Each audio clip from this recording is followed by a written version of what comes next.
नमस्कार मित्रांनो, ठरलं तर मग या मालिकेच्या आजच्या भागामध्ये मी तुम्हा सर्वांचे अगदी मनपूर्वक स्वागत करते. मित्रांनो, आजच्या भागामध्ये आपल्याला पाहायला मिळतं, आता नागराज काका प्रियाला फोन करतात. प्रिया म्हणते बोला.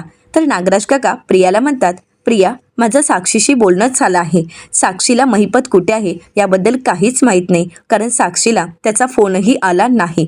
तर प्रिया म्हणते, तुमची ती साक्षी आहे ना, ती जगाच्या पाठी आहे आणि ही प्रिया जगाच्या पुढे आहे. तर आता नागराज काका म्हणतात, स्वतःला ओवाळून झालं असेल तर नक्की काय घडलंय हे सांगशील का? तर प्रिया म्हणते, हो, कारण महिपत शिकरे आपला अंदाज होता त्याप्रमाणे तुळजापुरातच आहे आणि त्याची मी खात्री करून घेतली आहे. तर महिपत शिकरे म्हणतात, काय? अगं मग अडवायचं ना. तर प्रिया म्हणते, अडवायला ते काही मला रस्त्यात सापडले नाही आहेत, मी फक्त खात्री करून घेतली आहे. कारण ज्या लग्न घरात मी आली आहे त्याच लग्न घरात महिपत शिकरे लपून बसला आहे. आणि हो, सगळ्यात महत्त्वाचं म्हणजे नागेश्वर घोरपडे यांच्या घरी आहे.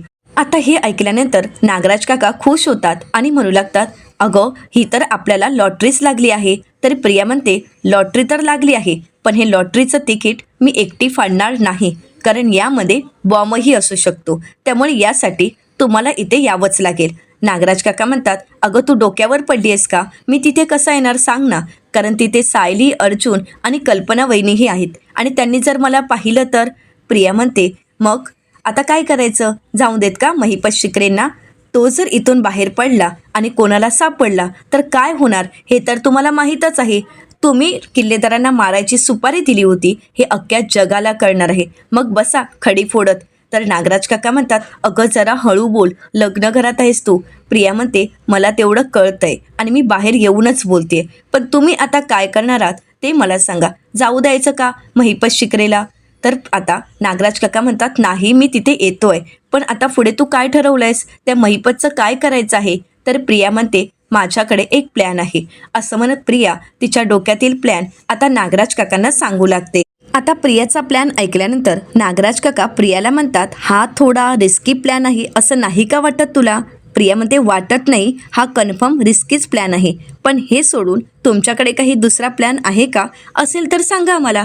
आता मात्र नागराज काकांचा नाईलाज होतो आणि प्रियाच्या या प्लॅनसाठी नागराज काका तयार होतात आणि म्हणतात, आता तरी माझ्याकडे कुठलाच प्लॅन नाही, त्यामुळे आपण हाच प्लॅन वर्क करायचा आहे. तर प्रिया नागराज काकांना म्हणते, मग नाही आहे ना तुमच्याकडे कोणताही प्लॅन? मग आता तुम्हाला जर तुमची मान वाचवायची असेल ना तर इथे या, आपण लगेच कामाला लागू. असं म्हणत प्रिया फोन ठेवते. आता नागराज काकांना मात्र काय करावं काहीच कळत नसतं. आता बाबू सामर्थ्य बंगल्यासमोरच आलेला असतो आणि आता ज्यावेळी ढोल ताशांचा आवाज येतो त्यावेळी सायली बाहेर येऊन पाहते तर बाबू दारासमोरच उभा असतो. आता बाबूला पाहिल्यानंतर सायलीला ते क्षण आठवतात, ज्यावेळी सायलीने लग्न अगोदर बाबूला हॉस्पिटलमध्ये मदत केलेली असते, त्याला वाचवण्यासाठी प्रयत्न केलेले असतात. आता सायली बाबूला ओळखते आणि बाबू असा आवाज येत म्हणते, हे कसं शक्य आहे? तर त्याचवेळी बाबूचंही लक्ष सायलीकडे पडतो. आता बाबूनेही सायलीला ओळखलेलं असतं, आपल्याला हॉस्पिटलमध्ये मदत करणारी हीच मुलगी आहे हे बाबूच्या लक्षात येतं. आता सायली बाबूजवळ बोट दाखवत म्हणते, बाबू थांब. परंतु आता बाबू घाबरतो आणि तिथून पळून जातो. परंतु काही करून बाबूला शोधायचं असतं आणि म्हणूनच सायली अर्जुनलाही काही न सांगता बाबूच्या मागे मागे पळत जाते. तर दुसरीकडे अर्जुन लग्न मंडपातच असतो, परंतु ज्यावेळी तो बाजूला पाहतो तर तिथे सायली नसते आणि म्हणूनच अर्जुन सायली कुठे गेली आहे हे पाहण्यासाठी बाहेर येतो. अर्जुन सायलीला आवाज देऊ लागतो, परंतु अर्जुनला सायली कुठेच दिसत नसते आणि म्हणूनच अर्जुन इकडे तिकडे पाहतो. त्यावेळी सायली एका दिशेने जात असताना अर्जुनला दिसते आणि म्हणूनच अर्जुन म्हणतो, सायली इकडे कुठे जात आहे?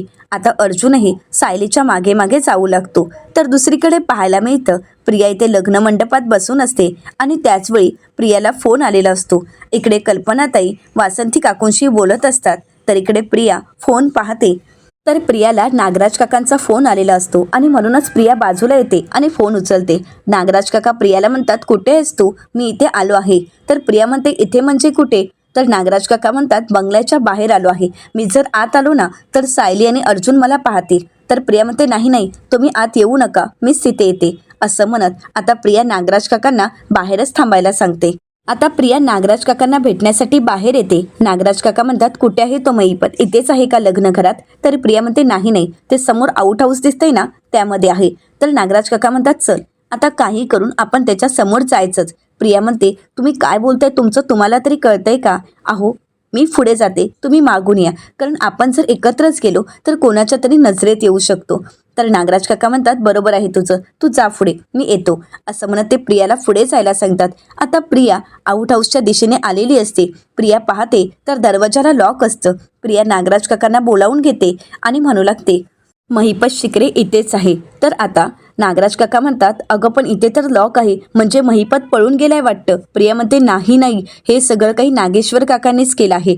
म्हणजे काही झालं तरी महिपत शिकरे कोणाला सापडू नयेत म्हणून त्यांच्या मित्राने त्यांना मदत केली आहे.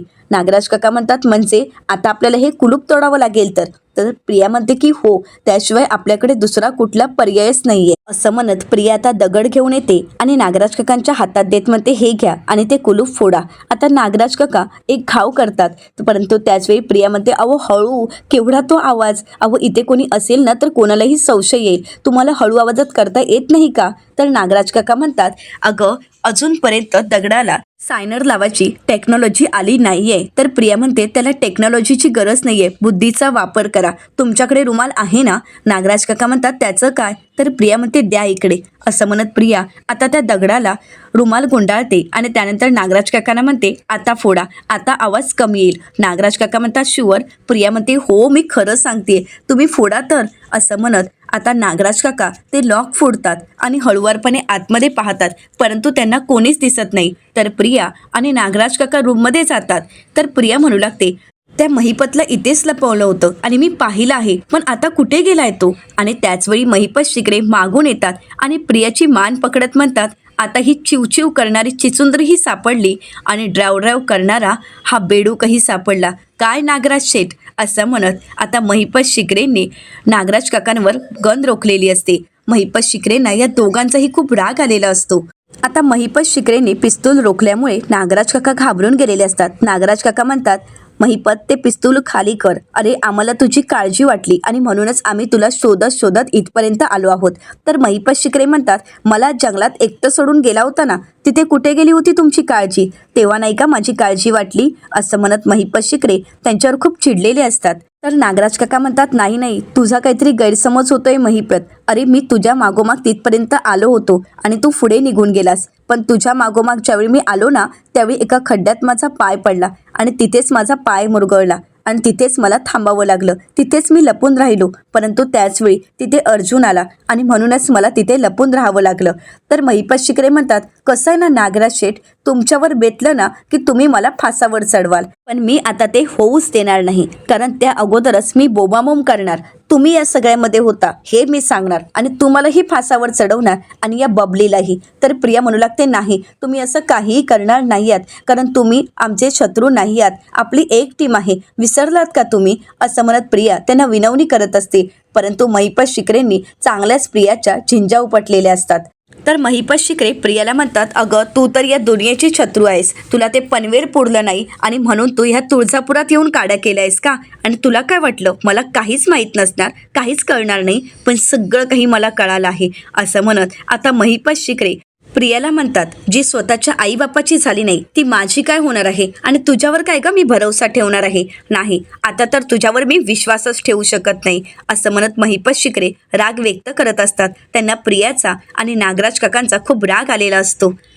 तर नागराज काका महिपत शिकरेंना म्हणतात, अरे महिपत, तुझा माझ्यावर तरी विश्वास आहे ना? अरे माझ्यावर विश्वास ठेव, मी तर तुझ्यासोबत पहिल्यापासूनच आहे. तर महिपत शिकरे म्हणतात, नागराज शेठ कसं आहे ना, आता तर माझा कोणावरही विश्वास नाही आणि मी कोणावर विश्वास ठेवणारही नाही. आता महिपत शिकरे नागराज काकांना मारणार, परंतु त्याचवेळी आता नागराज काका महिपत शिकरेंच्या हातातील पिस्तूल खेचून घेण्याचा प्रयत्न करत असतात. दोघांमध्येही झटापट चालू असते आणि त्याचवेळी महिपत शिकरेंच्या हातून गोळी झाडली जाते, परंतु ती भिंतीवरच्या पोस्टरवर लागते. इकडे मात्र प्रिया आणि नागराज काका पूर्णपणे घाबरून गेलेले असतात आणि तीच संधी घेत महिपत शिकरे तिथून स्वतःची सुटका करून निघून जातात. आता प्रिया आणि नागराज काका त्यांच्या मागे मागे त्यांना शोधण्यासाठी, पकडण्यासाठी जात असतात. तर दुसरीकडे पाहायला मिळतं, बाबूला शोधण्यासाठी सायली ही बाबूच्या मागे मागे आलेली असते.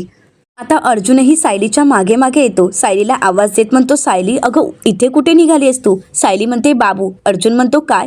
तर सायली म्हणते की हो, आता मला बाबू दिसला होता आणि तोही वेगळ्या वेशात स्वतःच्याच पाठीवर चाबूक मारून घेत होता आणि त्याने मलाही पाहिलं. एक क्षण तो तिथे थांबला आणि त्यानंतर तो तिथून गायब झाला आणि मी त्याला शोधत आहे. आता हे सगळं काही ऐकल्यानंतर अर्जुनला धक्काच बसतो. सायली म्हणते हो, माझ्यावर विश्वास ठेवा, मी त्या बाबूला पाहिलं आहे. अर्जुन सायलीला म्हणतो बाबू हा सिनियरच्या केसमधला सगळ्यात इम्पॉर्टंट आहे, त्यामुळे आता तो आपल्या हातून निसटून चालणार नाही. आपल्याला त्याला शोधावंच लागेल. सायली तो आता कुठे गेला आहे? सायली म्हणते इथूनच कुठेतरी गेला आहे. अर्जुन म्हणतो चल, आपल्याला त्याला शोधावंच लागेल. असं म्हणत आता सायलीसोबत अर्जुनही बाबूच्या मागावर असतो. तर दुसरीकडे पाहायला मिळतं आता महिपत शिकरे स्वतःची सुटका करून घेण्यासाठी तिथून पळतात. आता बाहेर येताच महिपत शिकरे म्हणतात इथून जाण्यात काहीच अर्थ नाही, कारण लग्नासाठी जमलेली सर्वजण तिथेच असतील आणि तिथे कोणीही मला पाहू शकतं आणि म्हणूनच महिपत शिकरे दुसऱ्या रस्त्याने जायचं ठरवतात. महिपत शिकरे म्हणतात आता इथून बाहेर पडायचं आणि आपल्या माणसाला रस्त्याच्या पलीकडेच गाडी आणायला सांगायची. असं म्हणत महिपत शिकरे आता नागराज काका आणि प्रिया यांच्यापासून सुटका करून घेत पळत असतात. तर प्रिया आणि नागराज काका त्यांच्या मागावर असतात. नागराज काका बाहेर येतात आणि म्हणतात इथूनच गेला असेल तो. असं म्हणत ते धावत पळत त्यांच्या मागून येऊ लागतात. इकडे महिपत शिकरे जंगलाच्या रस्त्याने येत असतात तर नागराज काका त्यांच्या मागावरच असतात. आता महिपत शिकरे जंगलात लपून राहतात. नागराज काका आणि प्रिया त्यांना शोधत असतात, परंतु काहीही केल्या महिपत शिकरे मात्र त्यांच्या हाती लागत नाही. तर प्रिया म्हणू लागते कुठे गेला असेल हा महिपत? मला असं वाटतं की हातातून निसटला आहे. तर नागराज काका म्हणतात शुभ बोलता येत नसेल ना तर बोलू नको, तोंड बंद ठेव. प्रिया म्हणते हो का? मग तुमच्यात जर एवढी धमक होती तर तुम्ही त्यांना खोलीतच का नाही थांबवलं? तुमच्यात तेवढी धमक नव्हती का? तुम्हाला एका माणसालाही आवडता आलं नाही का? तर आता नागराज काका म्हणू लागतात तुला कळतंय का, त्याच्या हातात पिस्तूल होतं, पिस्तूल, आणि म्हणूनच मला त्याला अडवता आलं नाही. पण मला सांग प्रिया, तुझ्यात जर एवढी धमक होती तर तू का नाही अडवलंयस?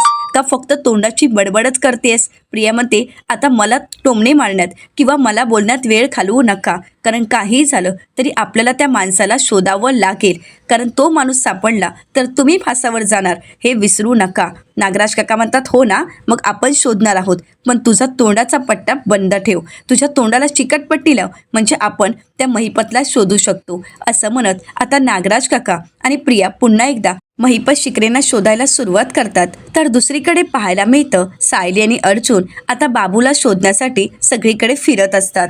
आता सायली आणि अर्जुन एका ठिकाणी येतात, परंतु अजूनपर्यंत बाबू काही सापडलेला नसतो आणि म्हणूनच अर्जुन म्हणतो कुठे गेला असेल? सायली म्हणते काहीच कळत नाहीये. आता सायलीला ते सर्व क्षण आठवतात ज्यावेळी बाबू सायलीच्या समोर आलेला असतो आणि सायलीने आवाज दिला. त्यावेळी बाबू सायलीकडे पाहतो, परंतु त्यानंतर नजर चुकवत बाबू तिथून पळ काढतो. हे सगळं काही सायलीला आठवत असतं. अर्जुन म्हणतो काही करून त्याला शोधावंच लागेल, परंतु कुठे गेलाय काहीच कळत नाहीये. आणि त्याच वेळी बाबू समोरूनच जातो आणि हे दृश्य अर्जुनने पाहिलेलं असतं. आता सायली अर्जुनपासून सुटका करून घेण्यासाठी बाबू तिथून पळून जाण्याचा प्रयत्न करत असतो.